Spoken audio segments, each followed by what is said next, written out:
Friends, कैसे हैं आप लोग। तो हम हाजिर हो चुके हैं आपके सामने 10th क्लास की मैथ्स की वीडियोस को लेकर, जो कि हर एक बच्चे की एक प्रॉब्लम रही है कि 10th क्लास की मैथ्स यूट्यूब के ऊपर कोई भी सोल्व करके नहीं पढ़ाता है। लेकिन हम आपके लिए लेकर आए 10th क्लास की मैथ्स की वो सभी वीडियोस जो कि आपको एक एक क्वेश्चन को सोल्व कर कर बताया जाएगा।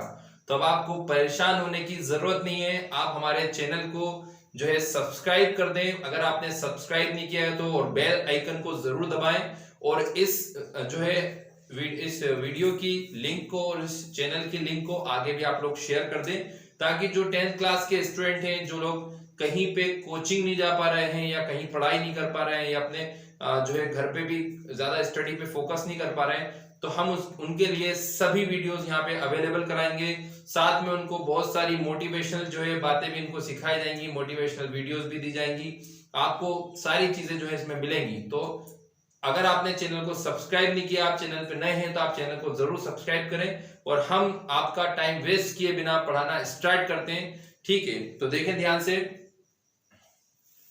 सबसे पहले हम जो है आपको 10th क्लास की मैथ्स में जितने भी चैप्टर्स हैं तो वो आपको पता होंगे, नहीं पता हो तो फिर मैं आपको लिखकर बता देता हूं।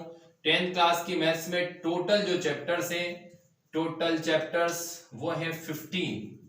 ठीक है ना, टोटल चैप्टर्स कितने हैं? 15। ठीक है, अब इस टोटल चैप्टर्स में से जो है हम आपको स्टार्ट कर रहे हैं पढ़ाना सबसे पहले स्टार्टिंग में चैप्टर 14 से, बिकॉज चैप्टर 14 जो है वो आपने चैप्टर क्लास 9th के अंदर भी थोड़ा बहुत उस चैप्टर को पढ़ रखा है, तो आपको उसे ज्यादा समझने में प्रॉब्लम नहीं होगी। अगर आपने उसको 9th क्लास में नहीं पढ़ा है तो कोई प्रॉब्लम नहीं है, आप उसको 10th क्लास में पढ़ सकते हैं। अच्छे से आप लोग देखते रहे, चैप्टर 14 से हम लोग जो स्टार्ट कर रहे हैं आपको पढ़ाना। टोटल जो आपके ठीक है हिंदी मीडियम वाले स्टूडेंट्स हैं वो भी मैथ्स की वीडियोस को जो है लाइक कर सकते हैं, शेयर कर सकते हैं और ज्यादा से ज्यादा उसको जो है सब्सक्राइब कर सकते हैं। तो ध्यान से देखें, चैप्टर 14 हम लोग स्टार्ट कर रहे हैं, यानी अध्याय 14 जो है वो हम स्टार्ट कर रहे हैं हिंदी में। चैप्टर 14 इंग्लिश में बोलेंगे तो चैप्टर 14 अध्याय 14 हम लोग स्टार्ट कर रहे हैं। ठीक है, इस चैप्टर 14 का नाम है स्टैटिस्टिक्स।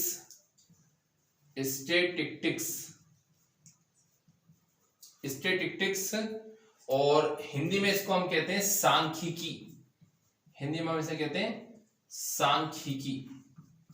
तो फ्रेंड्स, कुछ जो वीडियोस है वो तो हम एक ही साथ बना लेंगे हिंदी मीडियम इंग्लिश मीडियम की, लेकिन कुछ चैप्टर्स हैं जिनके अंदर हमें अलग अलग वीडियोस बनानी पड़ेंगी।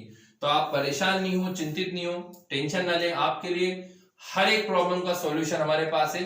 अगर आपको कोई भी प्रॉब्लम आ रही है तो आप कमेंट करके जरूर बताएं। तो चैप्टर 14 में स्टैटिस्टिक्स सांख्यिकी हम स्टार्ट कर रहे हैं। अब इसमें जो है 14.1, 14.2 और 14.3 ये तीन एक्सरसाइज जो है हमें अच्छे से सॉल्व करनी है। अब तीनों एक्सरसाइज में क्या क्या चलता है तो देखें, एक में सबसे पहले 14.1 में आएगा मीन आपको निकालने के लिए। मीन के और भी नाम होते हैं, मीन को हम एवरेज भी कहते हैं। मीन से हम क्या कहते हैं? एवरेज। या इसके अलावा इसका एक और नाम होता है एरिथमेटिक मीन भी इसे कहा जाता है। अभी मैं इसको मिटा देता हूं 14.23 को। एरिथमेटिक मीन भी इसे हम कहते हैं एरिथमेटिक मीन। एरिथमेटिक मीन इसका पूरा नाम होता है, शॉर्टकट में से मीन कह देते हैं। और इसको हम डिनोट करते हैं एक्स बार से, तो हम इसके लिए क्या चलाते हैं? एक्स बार।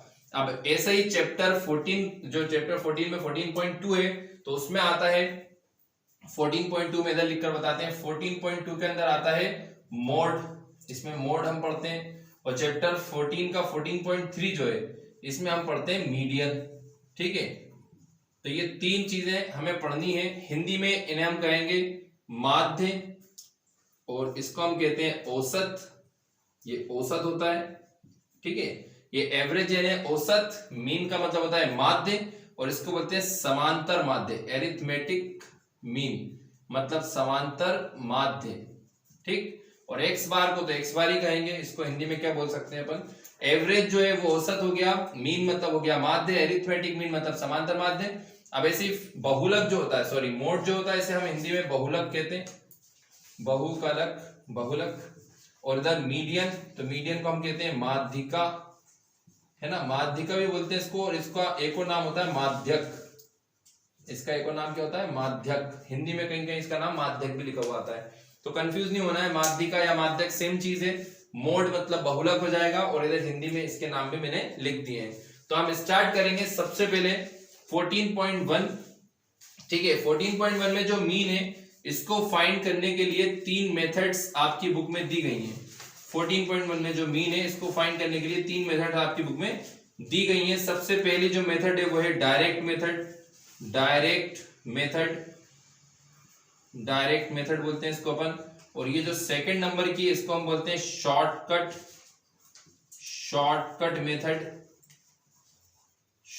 मेथड या इसका एक और नाम होता है स्टेप डेविएशन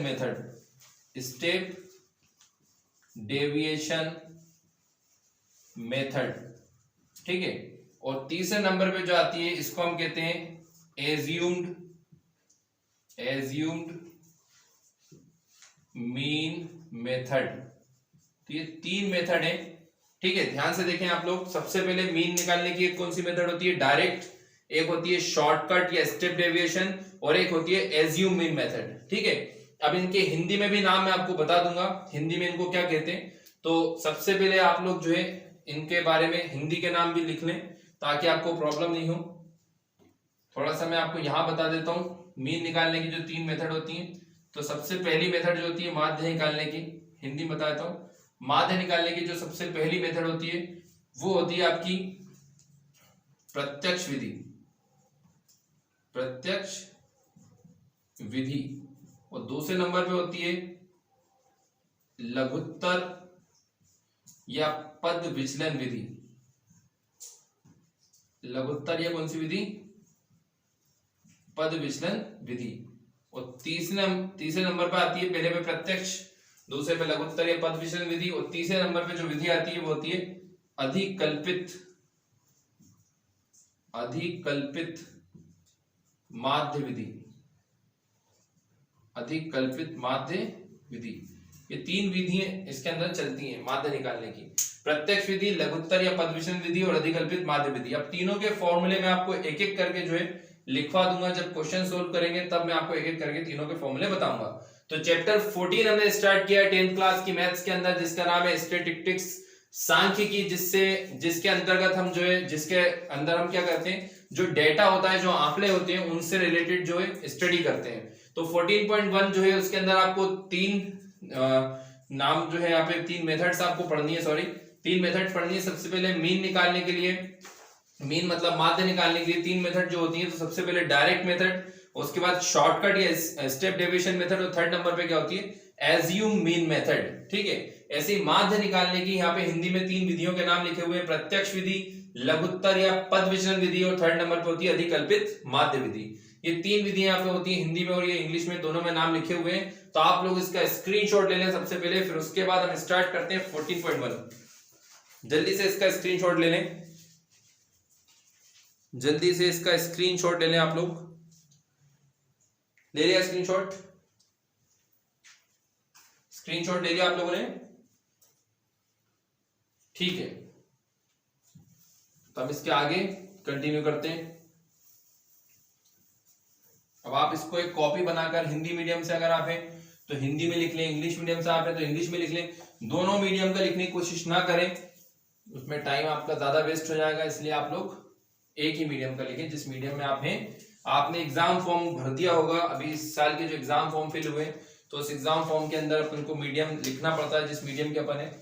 जो अपन को समझ में आए वो मीडियम अपन को पढ़ना है। ठीक है, ध्यान से देखें। ठीक है, इसके आगे तो हम जो है 14.1 स्टार्ट कर रहे हैं। 14.1 का सबसे फर्स्ट क्वेश्चन हम आपको बता रहे हैं। ठीक है, फर्स्ट क्वेश्चन है सबसे पहला क्वेश्चन, जिसके अंदर कुछ घरों के अंदर, ठीक है, पौधे लगे हुए हैं। पौधे मतलब ट्रीज लगे हुए हैं, प्लांट्स लगे हुए हैं। कुछ घर हैं उनके अंदर क्या लगे हुए हैं, कुछ पौधे लगे हुए हैं। तो हमें उनका मीन निकाल कर दिखाना है, मतलब उनका मीन जो है वो नंबर कितना है पौधों का। ठीक, तो यहां देखें ध्यान से, पहला क्वेश्चन है अपना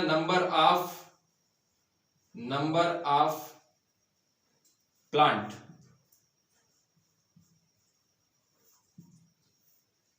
और इधर आएगा नंबर ऑफ हाउसेस। इसको थोड़ा और ऊपर लिख देता हूं मैं ताकि ये पूरा एक बार में आ जाए। पहला क्वेश्चन 14.1 का, ठीक है। नंबर ऑफ प्लांट,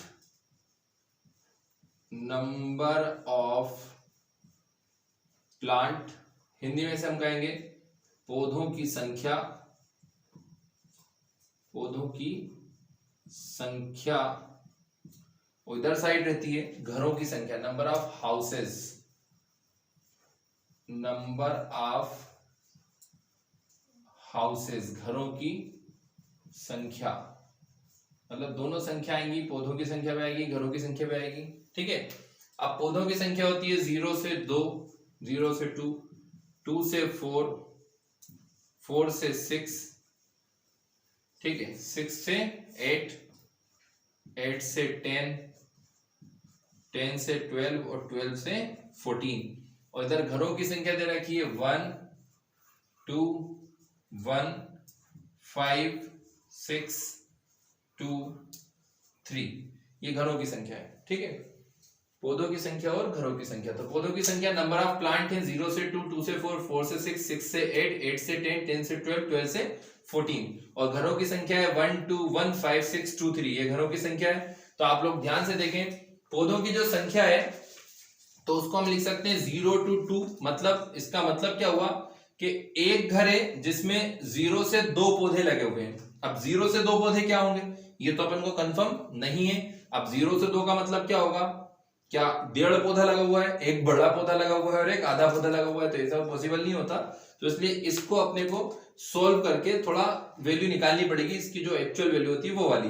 तो इसलिए मैं अभी आपको सिखाऊंगा कैसे निकालते हैं वो वैल्यू भी।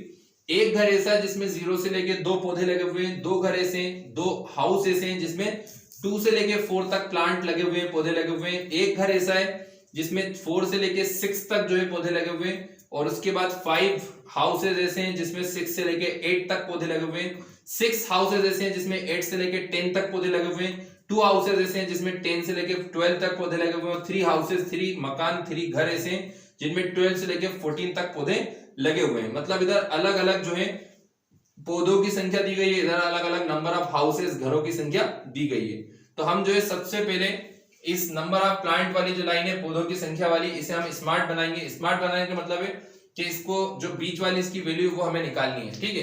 तो हम उसको कहेंगे स्मार्ट बनाना। तो स्मार्ट कैसे बनाते हैं, ध्यान से देखें बोर्ड पे, मतलब कि स्क्रीन के ऊपर जो है स्मार्ट कैसे बनाएंगे। 0 और 2, तो 0 और 2 के बीच का अगर नंबर हम निकालें 0 और 2 के बीच का, तो क्या होगा, 0 और 2 के बीच 1, कितना होगा, 1 होगा, ठीक है। बिल्कुल सही गेस किया आप लोगों ने भी। 2 और 4 के बीच का नंबर अगर हम निकालें, 2 और 4 के बीच क्या आता है, 2 और 4 के बीच, तो हम बताएंगे 3 आता है।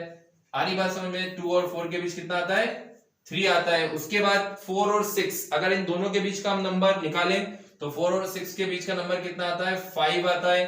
उसके बाद अगर 6 और 8 के बीच का हम नंबर निकालें तो कितना आता है, 7 आता है। ऐसे बीच का नंबर अपन को ढूंढना है, ठीक है।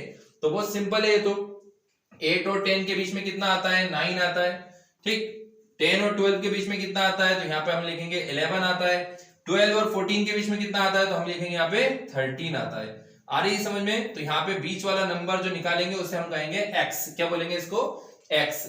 0 और 2 के बीच जो निकलेगा 1 वो हो जाएगा। 2 और 4 के बीच में 3, 4 और 6 के बीच में 5, 6 और 8 के बीच में 7, 8 और 10 के बीच में 9, 10 और 12 के बीच में 11 और 12 और 14 के बीच में 13। तो आप लोगों को इसमें कोई प्रॉब्लम नहीं होगी क्योंकि अपन ने इसको जो है इधर सोल्व करके लिख दिया है, ठीक। बहुत सिंपल तरीके से लिखते हैं, इन दोनों के बीच का नंबर, इन दोनों के बीच का नंबर, ऐसे नंबर बीच वाला ढूंढना है। इसके बाद ये जो लाइन होती है फ्रीक्वेंसी वाली लाइन होती है। कौन सी लाइन होती है, फ्रीक्वेंसी। फ्रीक्वेंसी मतलब बारंबारता, हिंदी में इसको क्या कहते हैं हम, बारंबारता। तो ये लाइन होती है फ्रीक्वेंसी वाली। तो हम इधर साइड जो है f का x वाली लाइन में मल्टीप्लाई करते हैं। फ्रीक्वेंसी वाली लाइन का जो हमने x निकाला है उस वाली लाइन में क्या करेंगे, मल्टीप्लाई करेंगे।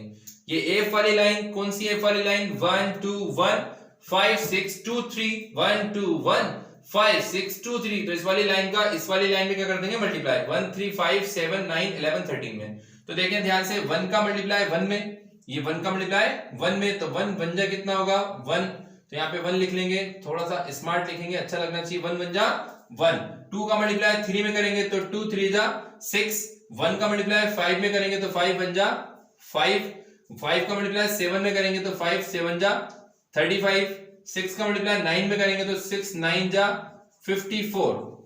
हिंदी में मैं आपको बता दूंगा एक बार, 2 का मल्टीप्लाई 11 में करेंगे तो 11 2 जा 22 और 13 का मल्टीप्लाई 3 में करेंगे तो 13 3 जा 39। ठीक, तो इसको एक बार देख लें। 1 1 जा 1, 2 3 जा 6, 1 5 जा 5, 5 7 जा 35, 6 9 जा 54, 2 का 11 में तो 11 2 जा 22 और 3 का 13 में 13 3 जा 39। अब इसको हिंदी में देख लें। 1 एकम 1, 2 तिया 6, 1 पंजे 5, 5 सत्ते 35, 6 नमक की 54, 2 का 11 में 11 दूनी 22 और 3 का 13 में 13 दिया 39। तो ये अपन ने fx निकाल लिया। अब इस टेबल को हम कंप्लीट कर देंगे। ऐसे करके टेबल कंप्लीट होगी, ऐसे लाइन खींच के। अगर आप एग्जाम के अंदर कर रहे हैं तो एग्जाम में आप स्केल की हेल्प से लाइन खींचें, है ना, जल्दबाजी नहीं करें, क्योंकि ये क्वेश्चन, ठीक है, आप ध्यान से सोल्व करके आए पूरे। और ये क्वेश्चन बहुत इंपॉर्टेंट क्वेश्चंस होते हैं, इनमें से क्वेश्चंस जो है पूछे जाते हैं एग्जाम के अंदर। तो देखते हैं अपन इसको आगे थोड़ा सा और सोल्व करना है, आंसर हो जाएगा इसका। इधर अपने को एफ का टोटल निकालना है। ये एफ वाली जो लाइन है फ्रीक्वेंसी वाली, इसका क्या करना है, टोटल। तो इसे हम कहेंगे सिग्मा एफ। क्या कहेंगे इसको, सिग्मा एफ। एफ का टोटल हमें निकालना है तो हम लिखेंगे सिग्मा एफ। तो हम इनको टोटल करते हैं 1 2 1 5 6 2 3 को, तो 1 2 3 1 4 4 5 5 9 9 6 15 2 17 और 3 20। तो इन सबको प्लस करा तो कितना आएगा, 20 आएगा। आराम से प्लस करके दिखाते हैं। 1 और 2 3, 3 और 1 4, 4 और 5 9, 9 और 6 15, 15 और 2 17, 17 और 3 20। तो यहाँ पर आ गया 20। अब सिग्मा fx अगर हम इनको प्लस करेंगे तो देखिए कैसे प्लस होगा। सिग्मा fx इन सबको प्लस करना है तो 9 और 2 11, 9 तो 11, 11 और 2 5 4 और 15 और 5 20 और 5 25 और 6 31, 31 और 1 32। तो 32 का 2 कैरी में कितना आया, 3, फिर 3 और 2 5, 5 5 10 और 3 13, 13 और 3, एक सेकेंड इसको डबल से प्लस करते हैं। 9 to 11, 11 और 4 11 और 4 15 और 5 20, 25 25, 25 और 6 31 और 1 32, 32 का 2 कैरी में कितना आया, 32 का 2 कैरी में आया 3, 3 और 2 5 और 5 10 और 3 13 और 3 16। तो प्लस करने में जल्दबाजी नहीं करना है, आराम से प्लस करें। अगर मान लो कि कुछ छोटी मोटी मिस्टेक भी हो जाती है तो आपका आंसर सही नहीं आएगा, और अगर आंसर ही सही नहीं आएगा तो आपके इतने मेहनत करने का कोई मतलब नहीं निकलेगा। इसलिए बहुत ही आराम से प्लस करके देखें। और जब आपकी प्रैक्टिस हो जाए, मैथ्स में प्रैक्टिस जरूरी होती है, जब आपकी प्रैक्टिस हो जाए तो फिर आप एग्जाम में भी आराम से कर सकते हैं। तो मैं इसको आगे सोल्व करता हूँ। फॉर्मूला होता है डायरेक्ट मेथड का। ये जब मेथड अभी आपको समझा रहे हैं, कौन सी मेथड है मीन निकालने की, डायरेक्ट मेथड। मैं लिख देता हूं ऊपर नाम, डायरेक्ट मेथड कर रहे हैं अपन। जितने भी डायरेक्ट मेथड के क्वेश्चन है, प्रत्यक्ष विधि के जितने भी सवाल है वो इसी तरीके से सॉल्व होंगे। यही तरीका रहता है सबका, सबकी मेथड सेम रहती है। डायरेक्ट में ऐसी सॉल्व होती है, ठीक है, प्रत्यक्ष विधि ऐसी सॉल्व होगी।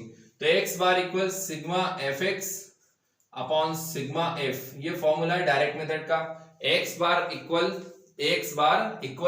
Sigma fx upon sigma f। अब सिग्मा fx कितना है, 162, तो ये लिख देंगे यहाँ पे सिग्मा fx 162, और सिग्मा f कितना है 20, तो यहाँ पे लिख देंगे 20।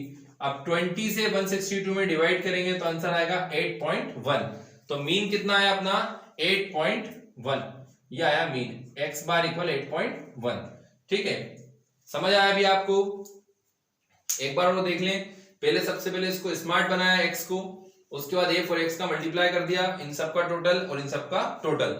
उसके बाद formula x bar equal sigma fx upon sigma f। Sigma fx की वैल्यू 162, सिग्मा f की वैल्यू 20 से 162 में डिवाइड करा तो कितना है 8.1, ये आया मीन, ठीक है। ये हमने डायरेक्ट मेथड से सॉल्व किया, प्रत्यक्ष विधि से हल किया है। तो आप लोग जो है इस क्वेश्चन को एक बार अपने खुद से भी घर पे करके देखें और इसको अपनी एक कॉपी बना लें, उसके अंदर नोट कर लें। इंपॉर्टेंट क्वेश्चन भी है, साथ में मेथड भी इंपॉर्टेंट है, और आगे हम आपको और भी क्वेश्चंस की वीडियोस जो है देते रहेंगे। आज चूंकि पहली वीडियो थी इसलिए थोड़ी सी बड़ी हो गई, लेकिन अगली बार जो है अपन सिर्फ क्वेश्चंस की एक छोटी वीडियो बनाएंगे ताकि आपको कम टाइम लगे, ठीक है। तो आप लोग इसको स्क्रीनशॉट ले लें जल्दी से, और अगर कोई प्रॉब्लम हो तो बताएं।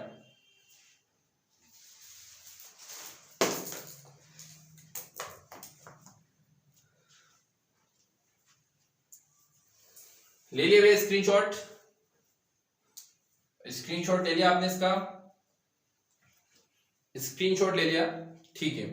हाँ तो स्टूडेंट्स, आप लोगों को वीडियो कैसी लगी आप मुझे कमेंट करके बताएं। और अगर कोई स्टूडेंट 10th क्लास के हैं और उनको पढ़ने को अगर कोई कंटेंट नहीं मिल पा रहा है, कोई पढ़ाई नहीं मिल पा रही है, तो आप उनको भी ये वीडियो जरूर जो है शेयर करें और अपने चैनल को जो है सब्सक्राइब करें। ये चैनल आप लोगों का ही चैनल है, आप इसको सब्सक्राइब करें ताकि ज्यादा से ज्यादा हमारे सब्सक्राइबर बढ़े, तो ज्यादा से ज्यादा और हमें हौसला मिल सके इस वीडियो को बनाने का।